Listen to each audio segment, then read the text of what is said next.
Hello there, everyone, and welcome back to another episode of the Purple Breakdown, a podcast covering the Baltimore Ravens. I am your host, Alex, and I'm excited to be here with you on another episode of this podcast. It is Super Bowl Sunday. The Seahawks and the Patriots take on each other today, and I'm so excited to watch that later today. But I wanted to get another episode out before that began. I've been watching a little of the Olympics. I know snowboarding was going on earlier today and some skiing. A lot of fun to watch. Hope everyone's enjoying that too. But we're here to talk about the Ravens today and what's going on. And as always, we're going to start a little bit with keeping up with the coaching and hiring situation, as there's been a little added on since the last episode I released. First off, starting is that Rick Minter is being brought into the Ravens staff. I'm guessing, if anything, he is going to be brought on like what he has been when he was at the Chargers in Michigan, helping his son, because he is Jesse Minter's father, and he was a defensive analyst for the Chargers and there at Michigan. And so I'm assuming that he's going to be brought in a very similar role. He has 50 years of coaching experience, was a head coach for Cincinnati at the University of Cincinnati, and he has had a massive impact on Jesse Minter's coaching career and getting him in the door and helping him become who he is. So I think it's just a good hire of somebody that Minter trusts, somebody that can keep giving him solid advice with 50 years of coaching experience to help bring the team together and keep the coaching staff working well. Patrick Kramer has been hired as quality control coach. He's coming over from the Falcons. And then Christina DeRuiter has been hired as director of football logistics. And that is everyone that has been hired over the past few days. I'm excited to continue to see the final bits that get hired and brought in and flesh out the entirety of this coaching staff. I still give it as an A grade for the coaching staff hires that have been made and what's being transformed and put together, because I think it's a team that's going to work really well together, a team that's going to keep each other accountable. You're getting from young experience between the head coach and offensive coordinator of Jesse Minter and Declan Doyle to older, more level, calm heads and styles. This is just going to be a different experience than what Harbaugh had here and at the Ravens, and I think it's going to come together perfectly. And Bisciotti is well known for giving the coaches and general manager DeCosta a longer leash to work with. He trusts them, and I think that's the best thing. As an owner, you have to trust that your GM and your coaches are going to do the best they can, and that has worked very well for the Ravens throughout their entire span as a team. But the other thing I wanted to address today is jumping back into free agency talks, because that's what today is going to revolve around with free agency coming up on March 11th. I know some people are saying, well, that's a month away. Well, it has to start being thought of right now, because there's big news coming out for it. And first off is that to get ready for free agency, yes, the NFL is expanding the cap space, and the Ravens will get $22 to $25 extra million, which helps with the cap space issue, especially only having about $10 million in cap space to work with before. That'll flush it out to over $30 million. But the Ravens are not considering trading Lamar Jackson at all. They're not going to trade Lamar Jackson. He has too much experience for the Ravens. He's a two-time MVP. He has more to give the team. And Minter and DeCosta and everyone else has seen this. They don't want to trade him at all. He's off trade block. Nobody's going to be able to touch him. And as of today, reportedly, he's beginning to have extension talks with the team and DeCosta. And this is a great thing, because one of the things I was talking about was that in order to open up cap space for the Ravens to work with, was they need to get Lamar extended, because he has a $75 million cap hit this next year. But if you're able to extend him out, you could save another $20-30 million in cap space that could go towards free agency, because now with what's getting added on being and the $30 million to work with, you add on 2030, you're now $50-60 million to work with. That's a lot better to work with going into free agency, unless you make a lot more hires that you want. And I love hearing this. One of the other reasons why I don't think Lamar was going anywhere was he was so involved in the coaching process and hiring. And this has come out that several members were brought on Zoom calls and asked opinions of who they wanted brought in as offensive coordinator and head coach and that one. And Lamar was involved in that. So you're not going to involve your player in that if they're not going to stay on the team. And Lamar was obviously involved in that. He's a leader on the team. He's not going anywhere. But the extension talks are what I want to hear because I want him to have a new extended contract that spreads the value out over multiple years more even so that the Ravens have more cap space to work with not only this year, but in years down the line. And he's is a great quarterback. He's a two-time MVP. Now, I do think he needs to start transferring over more, and we've been seeing this happen. He needs to transfer more into a pocket presence, and the reason I'm saying that is, yes, does he have an amazing legs, can extend plays, can run, and that's part of his game, and that will always be a part of his game. But what we've seen is he's been getting older now, and he's 29, and has been taking some hits, and that what is that has a tendencies to sometimes get injured. And when he's injured, he doesn't perform up to what he normally does. And I think part of the way of keeping him healthier is keeping him in the pocket a little more and keeping him well protected. And that goes into the other thing of free agency, focusing on the trenches, especially the offensive line, and building that up to be more solidified. But I'm really excited to hear this news that the Ravens are entering extension talks with Lamar. And I'm sure not as much news will come out about it because that's one thing that the Ravens have done very well with these with the hiring of head coach and coaching hires. And in the past is not letting much slip out into the media. And so I'm sure we won't hear much about this until it is done or was not completed. Like that'll be eventually one day it'll just come out. Lamar Jackson extended X amount of years, X amount of money, which I'm assuming will be somewhere $65-70 million a year anyways. But that'll probably be what it'll look like is not much will come out about it other than we've entered extension talks. Here's a little bit of updates every now and then well, it's done. And and I love that they're able to keep it more contained within the system and not let it leak as much.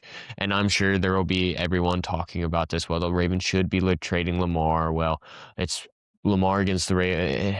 And I think it's all just buzz talk of people trying to create a narrative. It's the same thing about people saying that Joe Burrow wants to get out of the Bay. He's not going anywhere. This is the time where people are making talks and rumors just to try and get clicks and baits, and I would not buy into many of those. Other than that, as much as looking at free agency and going, okay, if Lamar's contract does get extended before March 11th, because if his contract gets extended, it needs to happen before March 11th so you know how much money you're going into free agency with. You also, yes, could you be having $50-60 million to work with, but then you do one contract with Tyler Linderbaum and he sucks up $20 million. Now you're from 50-60 to, 30-40 million, and that's still nice to work with, but you'd like a little more.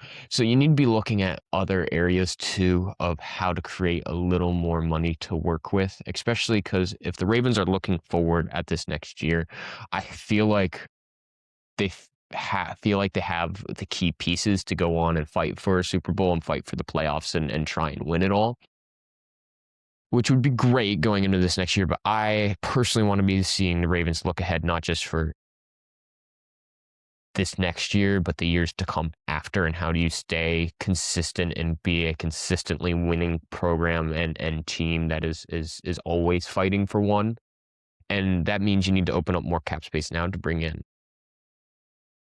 free agents or trades that have potential to help you develop further.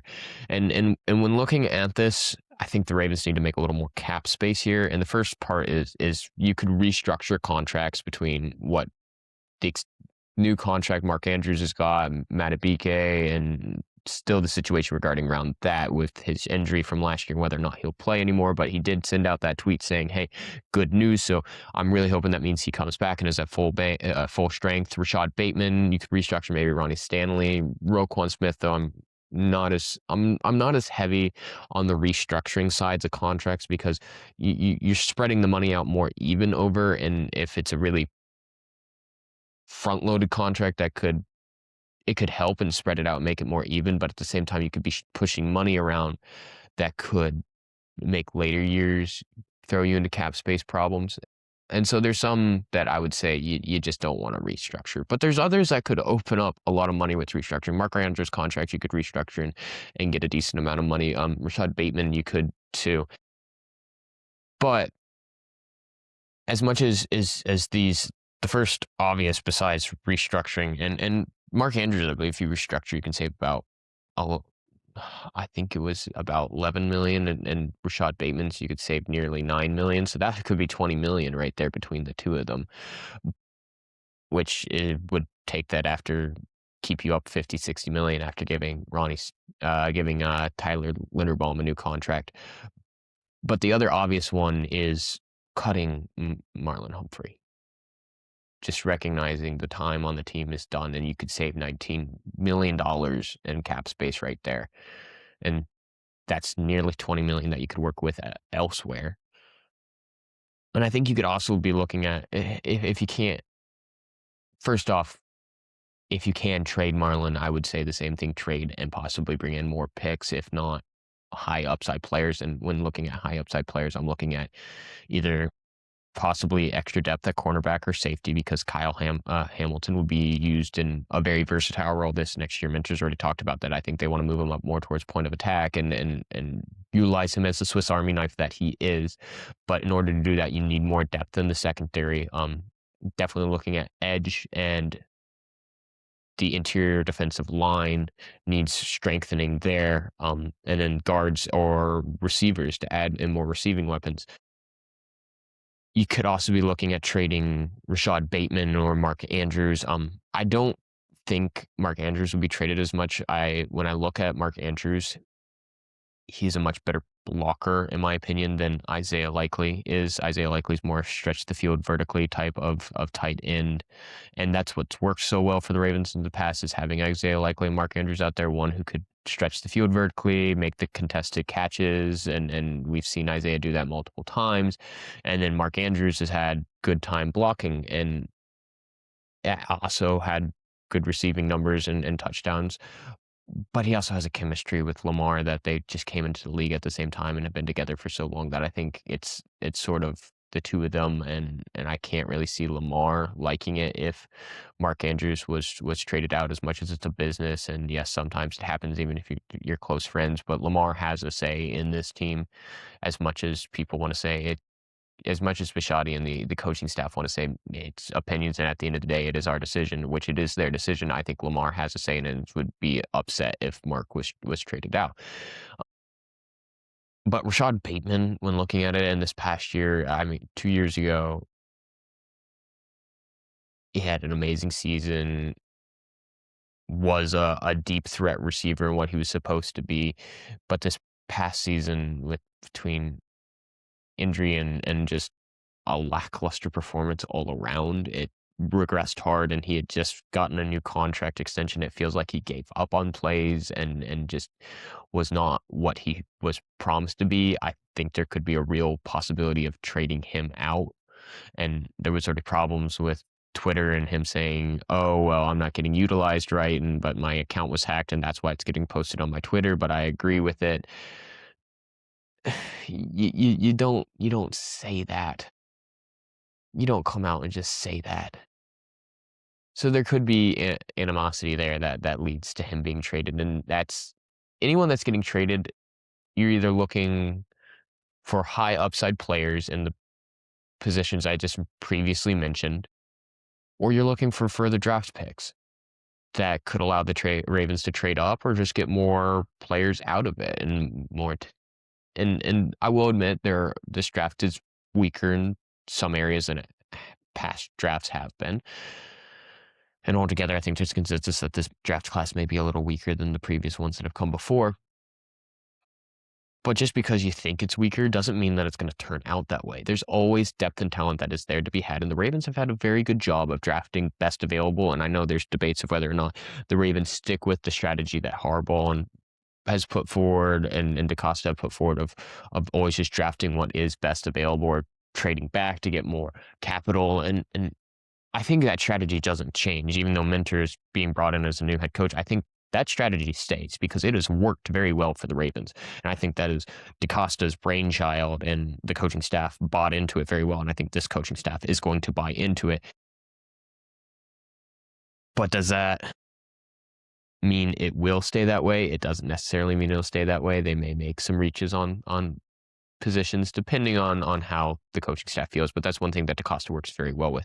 But the first thing that they need to focus on is plugging the holes through free agency and opening up that cap space with either cutting Marlon Humphrey, trading away key players, or restructuring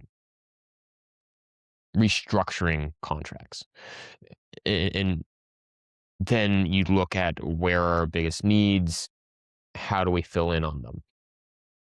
I will be doing a wide receiver free agency more in-depth here soon, but I'm just going to go back in, and we've already talked about some of these guys because I think the first primary focus of free agency is focusing on the trenches, and that's the guard position and then the defensive line. When looking at the guard position, there's really one name that sticks out to me again, because if you're bringing in these guys to free agency, what you're trying to bring in is proven talent that can bring the team back to a consistent point. And when looking at the guard, I think there's one really nice proven talent that the Ravens have worked with before, and I've said this before, and Kevin Zeitler. He's been on the Ravens before. He did well, and then the Ravens let him go.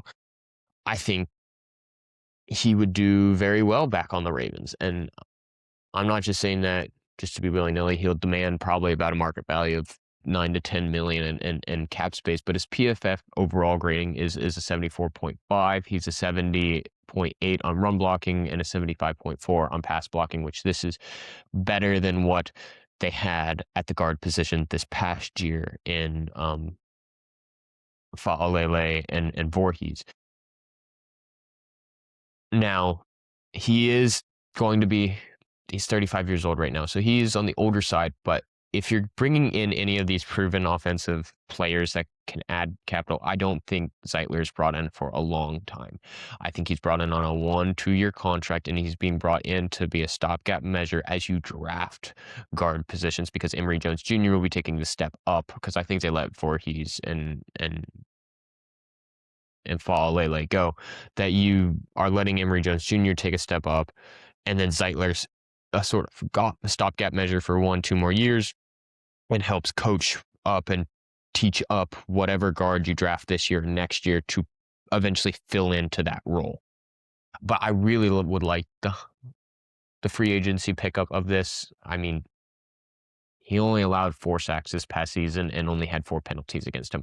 And everyone knows that the Ravens offensive line in the past has been unfortunately penalty heavy, and that needs to stop. And so having somebody who's more consistent and not getting as much penalties against them and just helping shore up that offensive line to keep Lamar more protected and allow him to be more of a pocket presence, and that would help. The others that I'm looking at when it comes to the defense, when I'm looking at the defensive interior line, again, it's all these free agents are older, proven talent that can add something now, but it's not going to be a long-term finished solution, because I think when you're looking at that, that's going to come more in possibly trades or the draft. And not to say that there isn't high upside free agents out there. I have one on this list right now, and I think it will. There is the ability to trade out there, and there are those who are coming to the end of their rookie contracts that other teams can try and take. And I'll take another episode here later on. I just sort of wanted to get this one out and look at the sort of older proven players that are out there, because that's typically what the Ravens do when it comes to free agency, is do this. And I will add in some younger ones here soon, but I wanted going off base what the Ravens have done in the past. And looking at the defensive line, there's a player there that the Ravens know well, and that is Calais Campbell. He has a 72.2 overall grade, 65 on the pass rush, 69 on the run defense. He's older now. He's 39 years old. He will be almost 40 by the time the next season starts. But he'll demand about a $10-11 million contract. But he's a proven player that could help develop the young players and help shore up and add depth to the defensive line. And I still think in this next draft, the first focus, if Peter Woods is on the board there when it comes to the first round and the first round, the Ravens should take him with the upside that he brings and what he could do to help shore up that defensive line. Who else is there at defensive line? I'm looking at Cameron Jordan, and I know he is another older one. He's 36 years old, so he's not as old as Calais Campbell, but he had 10.5 sacks this past year. I know he has a 59 overall pass rush grade, but he has an 82.1 overall rush defense grade and a 76 overall. And he did have 10.5 sacks this past year and 31 solo tackles and 8 assists. So as much as it's like maybe he's not getting there as consistently with the pass rush, he still does have a lot of sacks and can help that with the team. And the run defense is always an important part. The Ravens know what their first identity is on the defense and being a strong, consistent defense. And honestly, if the Ravens want to win a Super Bowl next year, the Ravens have won their Super Bowls on the backs of immaculate defenses. And fixing the defense first is the key issue, in my opinion. And Cameron Jordan could be an option in that, just another older player that could help bring experience. The other one that I was looking at, again, another older one, is David Onyemata. He's a 78 overall grade, better on the run defense than on the pass rush. He had 1 sack this past year, but 42 solo tackles and 17 assists. He's another older one. He would be demanding about an $8 to $9, maybe $10 million contract. He's leaving the Falcons, and these are just the proven older players that could add depth to the defensive line if Madubuike is not as healthy or not there as much, or maybe not playing another down, and helping to add depth, teach younger ones, and especially if Peter Woods, helping develop up Peter Woods and make him more consistent and bring him up to what his maximum ceiling could be. The other thing looking at is, finally, that I'll end on today, is the edge, because the rushing needs to be there and it needs to happen. And I talked on it last time that the Ravens could trade for Max Crosby. And Max Crosby, great player, but he has a $35 million contract this next year that even if you open up to $60 million, you just sucked up a lot of your cap space again. And I don't think it would be worth it going for Max Crosby as much as it would be worth it going for other players that could be available on free agency, especially with what the Ravens would have to give up draft value and player wise to bring in Max Crosby. I mean, it's going to be a minimum of 2 first-round picks plus whatever other players that the Raiders are going to want. I think at the end of the day, that's too steep of a value for what the Ravens need to do going forward and looking towards the future. And so instead, looking at free agency, you could be looking at, and this is a big up-name player, Trey Hendrickson, and the Ravens know him very well. He did not play as many games this past year because I think the Bengals were a little done with him because he wanted out and had said so the year prior, and then they play him a few games, and in those few games he did get 4 sacks, 9 solo, and a forced fumble. He is much more better on the pass rush. He's got a 56 overall run defense grade, a 90 overall pass rush grade, and an 82.9 overall. So if you're trying to solve the pass rush, Trey Hendrickson is the pass rush. He will get back there. And it would be a very big help for Mike Green. And he could help coach up Mike Green and help him be more consistent on the pass rush. The problem is with Mike Green and Trey Hendrickson's there, yes, are they going to be getting after the quarterback? 100%. But Mike Green was a lot worse on the pass rush defense, on the run defense than he was on the pass rush, and was one of the bottom in the league for run defense, I believe. And so if you're looking at this, you need edge defenders too that can help with the run defense and stop the run. And if Trey and Mike are not going to be as good on the run defense, then maybe you look towards somebody else that is another player on the free agent market that could solidify the run defense. And you can also look at the draft for this. And I think the Ravens will be looking at the draft for this. Now, Trey, it will be demanding a large contract. It's going to be $25-30 million. And he is 31 years old, so he is older, but again, fits into the older but proven talent the Ravens like going after and going for. Now, the next one on the list that I really like is Joey Bosa. He did have 7 sacks this past year, and he is much higher again on the pass rush than he is on the run defense. He's a 79 overall grade. I mean, the 7 forced fumbles this past year was insane, and he always gets good amounts of forced fumbles. And if you're looking for somebody if you're looking as the Ravens for somebody that can come in and help force fumbles and create turnovers, Joey Bosa is the one to help create turnovers. And that's one thing that the Ravens could use a lot of help on, is creating more turnovers, not just when it comes to interceptions, but also when it comes to fumbles and forcing fumbles and getting those key turnovers that help either keep the momentum going for the Ravens or shift the tide of the game and allow the Ravens to win the game. And I know he's 30 years old, so a little younger than Trey. And the nice thing about him is that the contract he'd be demanding is not as large as what Trey would be wanting.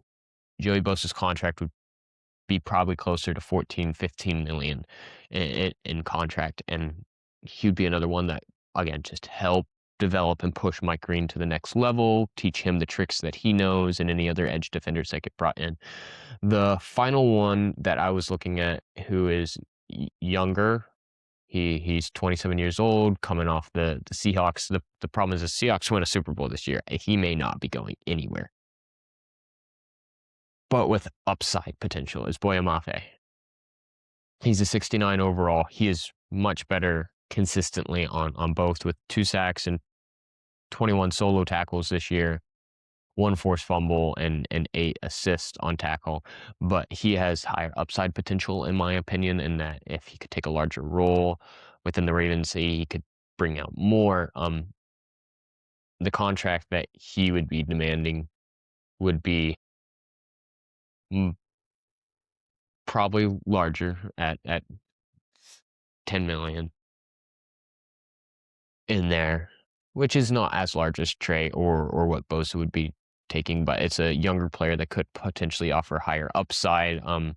He's not as proven as what Joey Bosa, Trey Hendrickson are, but it is one of the younger players that could be having higher potential upside and take the next step forward, especially under the right development and the coaching staff that the Ravens are bringing in, both D-line and outside linebackers coaches, and help push him to the next level.